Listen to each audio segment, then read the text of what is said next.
제2차 세계대전의 역사에서 많은 영웅들이 용기로 이름을 알렸습니다. 하지만 몇몇은 규율이 아니라 반항심으로 전설이 되었습니다. 그중 하나가 PLC-13이라는 그룹입니다. 이들은 미국 육군의 폭파 부대로 위험한 임무뿐만 아니라 그들의 문제 많은 평판으로도 유명했습니다. 이들은 자주 규정을 따르지 않고 면도를 거의 하지 않으며 항상 군대의 기대와는 반대로 행동했습니다. 하지만 전투가 시작되면 이들이 가장 먼저 투입되는 경우가 많았습니다. 이 그룹의 중심에는 제임스 에버트 맥니즈, 즉 제이크 맥니즈가 있었습니다. 그는 1919년에 태어나 오클라호마에서 대공원 시절의 어려움 속에서 자랐습니다. 전쟁에 참전하기 전에 그는 건설 현장에서 일했고 이후에는 무기고에서 일하면서 폭발물을 다루는 법을 배웠습니다. 이 기술은 그의 군 복무에서 매우 중요한 역할을 하게 됩니다. 그가 미군 공수부대에 입대하자마자 그는 용감하지만 통제하기 어려운 인물로 빠르게 알려졌습니다. 그는 101 공수사단 506 나카산 부병연대의 포파부서에 배치되었습니다. 여기서 PLC-13이 결성되었고 그들의 가장 유명한 순간 중 하나는 1944년 6월 6일 D-Day를 앞두고 있었습니다. 그들은 프랑스로 낙하산을 타고 뛰어내릴 준비를 하면서 얼굴에 전투 분장을 하고 모호크 머리를 한 사진들이 있는데 마치 군부대라기보다는 반항적인 갱단처럼 보였습니다. 하지만 사진이 찍힌 지 몇 시간 만에 그들은 전쟁에서 가장 위험한 작전 중 하나의 한가운데에 있었습니다. 그들은 독일군 후방에 착륙한 후 적의 움직임을 차단하기 위해 다리와 전략적 교차로를 파괴했습니다. 많은 공수부대원들이 흩어지거나 올바른 착륙 지점에 도착하지 못했지만 그들은 여전히 임무를 계속 수행했습니다. 맥니즈는 완벽한 군인이 아니었고 자주 꾸중을 듣거나 지휘 체계에서 문제를 일으키곤 했습니다. 군사 역사가들에 따르면 맥니즈는 제2차 세계대전 당시 드물게 4번의 전투 강화를 모두 완수했습니다. 전쟁이 끝난 후 PLC-13은 군사전설의 일부가 되었습니다. 그들은 종종 더 더티 더즌의 영감 중 하나로 언급되지만 영화가 직접적으로 각색된 것은 아닙니다. 오늘날까지도 그들의 이야기는 여전히 독특합니다. 그들이 가장 규율이 엄격해서도 아니고 이상적인 군인이어서도 아닙니다. 오히려 전쟁의 혼란 속에서 그들은 거의 통제할 수 없는 남자들이었기 때문입니다. 하지만 전투가 시작되면 그들만큼 막기 힘든 이들도 없었습니다. 시작하기 전에 이 영상을 좋아요와 구독 부탁드립니다. 이것은 저희 콘텐츠 제작자들에게 큰 힘이 됩니다. 감사합니다. 자, 이제 시작하겠습니다. 제2차 세계대전 역사에서 유명한 이름이 되기 전 제임스 엘버트 맥니즈는 오클라호마 출신의 평범한 청년이었습니다. 하지만 그의 성격은 평범하지 않았습니다. 많은 미국 청년들이 전쟁이 발발하자마자 즉시 입대했지만 제이크는 바로 입대하지는 않았습니다. 그 당시 그는 소방관으로 일하고 있었습니다. 그래서 바로 징집되지 않았죠. 하지만 그는 오래도록 전쟁의 소용돌이에서 멀리 있지는 않았습니다. 그에 대한 이야기들에 따르면 그의 군 생활은 술집 싸움에 휘말린 후 시작되었다고 합니다. 그는 기소와 수감 가능성을 피하기 위해 1942년에 군에 입대하기로 선택했습니다. 그가 후연소에 들어가자마자 바로 눈에 띄었습니다. 뛰어난 실력 때문만이 아니라 너무 다루기 힘든 성격 때문이기도 했죠. 그는 훈련에서 뛰어났고 빠르게 배웠으며 어려운 임무도 두려워하지 않았습니다. 특히 폭타와 폭발물 분야에서는 이전 직장에서 쌓은 경험이 큰 이점이 되었습니다. 하지만 그의 뛰어난 실력만큼이나 문제도 많았습니다. 그는 자주 말썽을 피우고 상관들과 언쟁을 벌였으며 때로는 주먹다짐까지 벌어지기도 했습니다. 훈련 시절의 한 일화에서는 그는 단순한 음식 문제로 식당 하사와 거의 싸움을 벌일 뻔하기도 했습니다. 그리고 며칠 뒤 그는 그 남자를 다시 찾아가 싸움을 계속하려고 했다고 합니다. 이런 일들 때문에 그는 자주 군 교도소에 드나들었습니다. 하지만 그는 쉽게 쫓겨나지 않았습니다. 문제를 일으킬 때마다 자신이 부대에서 가장 유능한 군인 중 한 명임을 증명했기 때문입니다. 그것이 바로 많은 장교들이 그를 좋아하지 않으면서도 실제 전투가 시작되면 많은 사람들이 그를 의지하는 이유입니다. 문제를 일으키는 성격에도 불구하고 제임스 엘버트 맥니즈에게는 특별한 점이 하나 있습니다. 직접적인 명령을 받으면 가끔은 정말로 그 명령을 따르기도 합니다. 저녁 점호에 빠지지 말라는 지시를 받은 후 그는 다시는 그곳에서 사라지지 않았습니다. 하지만 그렇다고 해서 그가 착해졌다는 뜻은 아닙니다. 훈련소에 머무는 시간이 길어질수록 그의 성격에 끌리는 남자들이 더 많아졌습니다. 그들 모두 고집이 세고 군대식 단정함을 좋아하지 않으며 단정하게 있는 것보다 혼란스러운 상황에서 더 편안해했습니다. 그들은 종종 물을 목욕보다는 마시거나 요리하는 데 아껴 썼기 때문에 며칠 동안 씻지 않기도 했습니다. 그곳에서 그들의 작은 그룹이 형성되기 시작했고 나중에는 더티파이브라고 불리게 되었습니다. 처음에는 그 이름이 그냥 농담이자 놀림이었습니다. 하지만 나중에는 그것이 그들의 정체성의 일부가 되었습니다. 그들은 기지 밖에서의 생활로 더욱 유명해졌습니다. 자주 술을 마시고 자주 싸움에 휘말리며 문제가 생기면 좀처럼 물러서지 않았습니다. 어느 사건에서는 맥니즈와 그의 동료들이 군사경찰 2명과의 싸움에 휘말렸습니다. 그에 대한 이야기들에 따르면 이 사건은 심각한 난투극으로 번졌고 그는 다시 영창에 갇혔습니다. 이 일로 인해 그는 그룹에서 유일하게 바로 승진하지 못했습니다. 그가 반복 처벌을 받았지만 그는 그가 현장에서 매우 가치 있는 인물이라는 평가는 바꾸지 않았습니다. 나중에 그는 101 공수사단 506 낙하산 보병연대로 배치되었습니다. 여기서 제2차 세계대전의 전설이들 그룹 필시 설튼이 완전히 형성되었습니다. 그들은 기록이 깨끗해서 유명한 것이 아니었습니다. 그들은 비행기에서 총알이 빗발치는 가운데 뛰어내리고 적진 후방에 착륙해서 아무도 맞고 싶어하지 않는 임무를 수행할 준비가 되어 있었기 때문에 유명했습니다. 그리고 제이크 맥니즈에게 그곳이 진짜 자신의 자리였습니다. 1943년 9월 15일 그들이 영국에 도착했을 때 101 공수사단 506 낙하산 보병연대는 유럽에서의 대규모 작전을 위한 본격적인 준비를 시작했습니다. 여기서 필시 서틴의 이미지가 완전히 형성되었습니다. 이들은 용기뿐만 아니라 군 지휘부의 눈에는 거의 통제 불능으로 보일 만큼 악명 높았던 군인들의 집단이었습니다. 남부 잉글랜드에서 강도 높은 체력 훈련이 진행되는 동안 제임스 앨버트 맥니즈와 그의 그룹은 자신들만의 세계를 가지고 있었습니다. 밤에 쉬는 대신 그들은 종종 아침까지 술을 마셨습니다. 그래서 때때로 후연에 취한 상태이거나 잠이 부족한 상태로 참여하기도 했습니다. 그들은 또한 규율로 유명하지 않았습니다. 가끔은 경례를 하지 않거나 반복적으로 교체되는 일이 있었습니다. 기강 회의와 기지 안팎에서의 소란 때문에 자주 영창에 보내졌습니다. 하지만 그렇다고 해서 그들이 쉽게 부대에서 쫓겨나지는 않았습니다. 장교들은 그들이 현장에서 특히 폭파 및 공수작전에서 효과적이기 때문에 교체하기 어렵다는 것을 알고 있었습니다. 그들은 항상 더럽고 면도를 안 했으며 얼굴엔 먼지와 화약 자국이 남아 그런 외모였습니다. 그들은 점차 필시 서틴으로 알려지게 되었고 그 이름이 놀림처럼 들릴지라도 그들의 명성을 상징하는 이름이 되었습니다. 그들은 난폭하고 고집이 세지만 전투에서는 위험한 존재였습니다. D-Day 침공이 다가오면서 준비는 더욱 치열해졌습니다. 맥니스는 폭파조의 리더로 임명되어 독일군 후방의 낙하산으로 침투해 다리를 파괴하고 적의 보급로를 차단하는 임무를 맡았습니다. 이는 나치군이 지몬되기 전에 수행해야 했습니다. 임무에 투입되기 전에 그들의 이야기에서 가장 상징적인 순간 중 하나가 일어났습니다. 맥니스는 모호크 스타일로 머리를 자르고 얼굴에 위장 페인트를 칠했으며 그의 부하들도 함께 위장 페인트를 사용했습니다. 동료들에게 이는 특이하며 군인에게는 정상적이지 않았습니다. 하지만 그에게 이유를 묻자 그는 이것이 촉토 인디언으로서 자신의 뿌리와 전사 전통의 일부라고 말했습니다. 나중에는 그의 설명에 더 실용적인 버전이 있었는데 그것은 낭만적인 것보다 더 현실적이었습니다. 그에 따르면 그는 훈련장에서 심각한 이가 문제 때문에 머리를 최소한으로 유지하고 싶어서 그렇게 했다고 합니다. 진짜 이유가 무엇이든 간에 그들의 모습, 전투 분장을 하고 모호크 머리를 한 채 거의 자살 임무에 나설 준비가 된 군인들의 이미지는 미국 공수부대의 가장 유명한 상징 중 하나가 되었습니다. 그리고 그 사진들이 찍힌 지 얼마 지나지 않아 그들은 유럽 전쟁에서 가장 중요한 단계 중 하나에 뛰어들었습니다. 밤의 고요함 속에서 한 대의 비행기가 천천히 노르망디를 향해 날아가고 있습니다. 제임스 앨버트 맥니스와 필시 서틴의 나머지 멤버들 그 안에 타고 있습니다. 그들은 제2차 세계대전에서 가장 위험한 단계 중 하나에 다가가고 있습니다. 하지만 그들은 이것이 조용한 임무가 아니며 이는 폭풍전에 잠시 고요일 뿐임을 압니다. 그들이 드롭존에 가까워질수록 상황이 분명해졌습니다.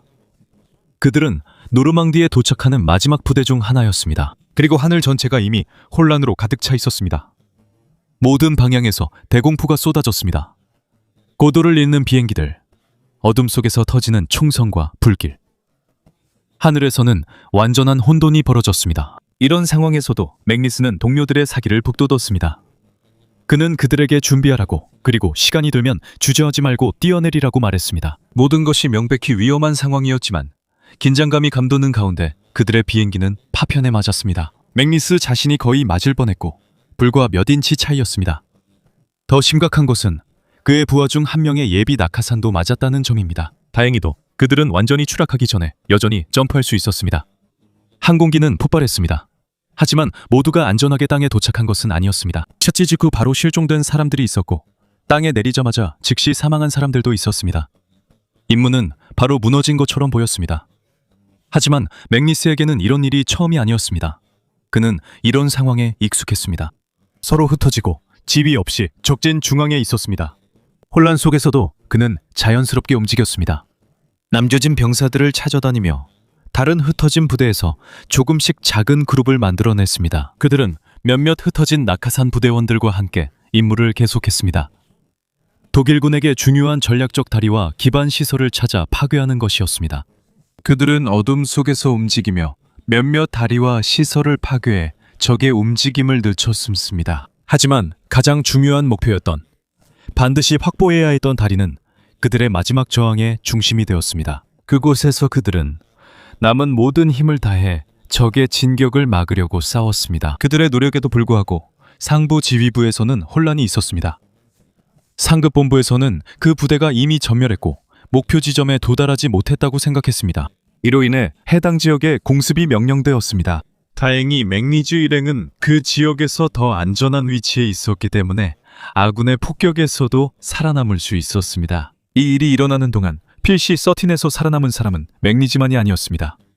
전장의 다른 곳에는 그룹의 또 다른 멤버인 뉴트론도 있었습니다. 강하에서도 살아남았고 적진 후방에서 혼자 움직이고 있던 제구모 역시 마찬가지였습니다. 오버로드 작전이 계속되는 동안 두 사람 모두 같은 상황에 처해 있었습니다. 서로 떨어져 있고 아무런 확신도 없으며 전쟁 한가운데서 아군을 애타게 찾고 있었습니다.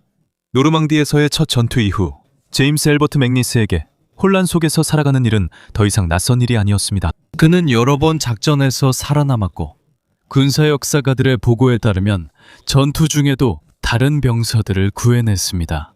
그의 궁수와 코만도 훈련도 생존에 큰 역할을 했으며 특히 이후 유럽에서의 작전에서 더욱 빛을 발했습니다. 그는 마켓가든 작전과 벌지 전투와 같은 주요 작전에 참여했으며 그곳에서 거의 불가능한 상황에서도 여러 번 살아남았습니다. 시간이 지나면서 필시-13의 리더십이 교체되었고 남은 작전들은 다른 동료들이 이어갔습니다. 엘리트 공수 작전의 일원이었던 생존 멤버 중 한 명은 잭 우머로. 그는 적진 후방에서 계속 싸움을 이어갔습니다. 그들의 복무 중 가장 야심찬 시기 중 하나는 1944년 의마켓 가든 작전, 사륵 마켓 가든하였습니다. 이것은 제2차 세계대전 당시 연합군이 수행한 가장 대규모의 공수작전 중 하나로 나치가 점령한 네덜란드에서 다리와 전략적 경로를 확보하여 독일로 진격하는 길을 열기 위한 것이었습니다. 이 작전에서 미국과 영국 공수부대는 적의 후방을 공격하는 중요한 역할을 맡았습니다. 여기에는 101 공수사단의 506 낙하산 보병연대가 포함되어 있었으며 이 부대에는 필시-13의 전 멤버들도 있었습니다. 복잡한 계획과 독일군의 강한 저항에도 불구하고 이 부대들은 여러 다리, 수로, 그리고 주요 거점을 확보하는 데 기여했습니다. 몇몇 지역에서는 그들이 에인트호번을 신속하게 점령하는 데에도 도움을 주었고 이는 연합군의 진격의 중요한 돌파구가 되었습니다. 군사 기록에 따르면 6일 동안 진행될 예정이었던 작전의 일부가 단 36시간 만에 완료되었으며 이는 지상에서의 그들의 작전이 얼마나 빠르고 강렬했는지를 보여주는 증거입니다. 하지만 일부가 성공적이었음에도 불구하고 많은 역사가들은 마켓가든 작전의 전체적인 결과가 연합군에게 힘들고 큰 희생을 치른 것으로 평가하고 있습니다. 이것은 적진 후방에서의 공수작전이 얼마나 위험한지를 보여줍니다. 그들의 혼란스러운 편판에도 불구하고 필시-13는 현장에서 반복적으로 그들의 효율성을 입증했습니다. 이로 인해 몇몇 경우에는 소탕작전 이후 중요한 다리와 전략적 거점을 지키는 임무를 맡기도 했습니다. 시간이 지날수록 한 가지가 더 분명해졌습니다. 그들이 군 체계의 눈에 완벽한 군인은 아니더라도 가장 신속한 부대 중 하나로 여겨졌습니다. 지상작전에서 가장 효과적인 돌격임 중 하나입니다. 그리고 여기서 그들의 이야기의 또 다른 독특한 부분이 시작됐습니다. 오랫동안 문제아로 여겨졌지만 전투에서 대체할 수 없는 남성들에게 주어지는 제한과 특별 임무들입니다. 1944년 12월 제2차 세계대전 중 유럽에서 계속된 작전 속에서 제임스 엘버트 맥니스의 상관들은 그를 더 많은 문제에서 멀리 떨어뜨려야 할 시점에 이르렀습니다. 그들의 해결책은 단순한 재배치가 아니라 그에게 미 육군 패스파인더 보직을 제안하는 것이었습니다. 서류상으로는 이것이 승진처럼 보였습니다. 하지만 실제로는 이것은 공수작전에서 가장 위험한 임무 중 하나였습니다. 패스파인더들은 적진에 가장 먼저 투입됐습니다. 이들은 다음에 투입될 낙하산 부대와 보급품 투하를 위해 착륙 지점을 표시합니다. 만약 이들이 실수하면 전체 작전이 실패할 수 있습니다. 이 때문에 이것은 공수부대에서 가장 위험한 임무 중 하나로 알려져 있습니다. 주로 본격적인 침공군보다 먼저 투입되는 임무입니다. 어둠과 적의 사격 속에서 말이죠. 각 팀은 소수의 병사들로 구성되어 있습니다. 그리고 이들이 가장 먼저 지상에 도착하기 때문에 사상자 위험이 높습니다. 종종 지원군 없이 직접적으로 적에게 노출됩니다. 이런 상황에서 다른 이들에게는 이것이 마치 맥니스를 멀리 보내려는 방법처럼 보였습니다. 항상 시험받는 규율로 유명한 남자였죠. 하지만 그는 물러서지 않고 도전을 받아들였습니다. 그리고 그의 부하들이 그가 패스파인더 훈련에 참가할 준비를 하는 것을 보자 그들도 망설임 없이 자원했습니다. 이런 종류의 임무에서 그들은 리더를 혼자 두고 싶지 않았습니다. 그들은 영국 찰그로브에 있는 제구 병력수송사령부 패스파인더 훈련기지로 이동했습니다. 그곳에서 장교들은 맥니스의 존재를 빠르게 알아차렸습니다. 기록에 따르면 이는 그가 노르망디와 다른 작전에서 쌓은 전투 경험 때문이었습니다. 그는 즉시 선임 상사 대리로서 리더십 역할을 맡게 되었습니다. 지휘부는 그가 다음 공수 임무를 위해 대원들을 준비시킬 수 있다고 믿었습니다. 하지만 이런 새로운 임무에서도 그들을 기다리는 도전은 끝나지 않았습니다. 왜냐하면 그들에게 주어진 다음 작전은 평범한 임무가 아니었기 때문입니다. 이것은 그들을 전쟁의 마지막 단계에서 가장 치열한 전투 중 하나로 이끌게 될 갑작스러운 파병이었습니다. 바로 바스토뉴 공격이었습니다. 가끔은 제임스 엘버트 맥니스가 거의 자살과도 같은 임무를 왜 받아들였는지 생각해보면 그가 더 이상 삶에 미련이 없었다고 쉽게 생각할 수 있습니다. 하지만 군사 역사가들의 기록에 따르면 사실은 정반대였습니다. 그는 매우 똑똑한 사람이었습니다. 그리고 제2차 세계대전에서 그가 내린 많은 결정들처럼 그에게는 나름의 계산이 있었습니다. 그의 생각에는 미국 육군에서의 패스파인더 훈련이 끝나기도 전에 전쟁이 끝날 수도 있다고 생각했습니다. 즉, 그의 예측이 맞다면 또 한 번의 전투 강화를 피할 수 있다는 뜻이었습니다. 하지만 모든 것이 그렇게 흘러가지는 않았습니다. 1944년 12월 23일 중위 슈라벨 윌리엄스가 도착해서 맥니스에게 같은 날 전투 강화를 위해 팀을 준비하라고 명령했습니다. 모든 것이 갑작스러웠고 마지막 훈련 단계 대신 또 한 번의 실제 전투 투입이 되어버렸습니다. 작전의 이유는 제10101 공수사단 이 벌지 전투 한가운데 바스토뉴에서 고립되었다는 보고가 있었기 때문입니다. 그들은 음식, 약품, 탄약이 부족했습니다. 그리고 독일군의 거센 공격 속에서 즉시 보급이 이루어져야 했습니다. 이 시점에서 왜 맥니스가 문제아로 알려졌음에도 계속해서 리더십 역할을 맡게 되었는지 분명해집니다. 게다가 그는 영국 찰그로브 훈련기지에 도착한 지 불과 열흘 만에 제대로 된 패스파인더 팀을 구성함으로써 자신의 리더십 능력도 입증했습니다. 그래서 그의 성격이 완벽하지 않더라도 지휘부는 그가 중요한 상황에서 임무를 완수할 수 있다는 점을 분명히 알고 있었습니다. 이륙 전에 비엔 지휘관이 임무의 지도와 방향을 보여주었습니다. 말은 간단했지만 그 의미는 무거웠습니다. 그들의 사단은 포위당한 상태였고 그들은 보급품 투하를 위해 도착해 보급품 투하를 위한 길을 열어야 했습니다. 드라마틱한 설명도 없었고 돌아올 수 있다는 보장도 없었습니다. 오직 직설적인 메시지뿐이었습니다. 그들은 동료들이 거의 포위된 곳으로 향하고 있었습니다. 바스토뉴 작전 한가운데에서 상황은 더욱 악화되었습니다. 미국 육군 사령부의 보고에 따르면 거의 이틀 동안 부대들로부터 더 이상 명확한 소식이 없었습니다. 그들이 생존 중인지 고립됐는지는 알 수 없지만 임무 방향은 분명합니다. 벌지 전투에서 전투에 갇힌 병력들을 위한 보급 작전입니다.